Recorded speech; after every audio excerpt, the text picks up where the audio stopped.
Dito sa mundo, ito talaga yung totoo, yung realidad na dapat alam mo at ng lahat ng tao.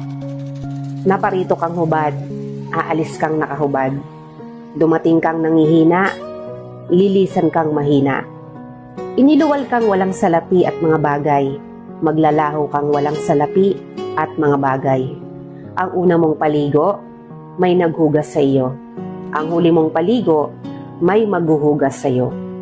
Ito ang buhay, kaya bakit labis ang mali siya, ang inggit, ang pagkamuhi, ang galit at pagkamakasarili. Maging mabait sa lahat at gumawa ng kabutihan. May hangganan ng oras natin sa mundo. Huwag sayangin sa walang kabuluhang bagay. Manalangin at higit sa lahat, huwag na huwag nating sasambahin ng pera. Dahil kahit anong dami ng pera mo o ng ari-arian mo, kapag binawi ng Diyos ang buhay mo, iiwan mo rin yan at hindi mo madadala sa iyong pupuntahan.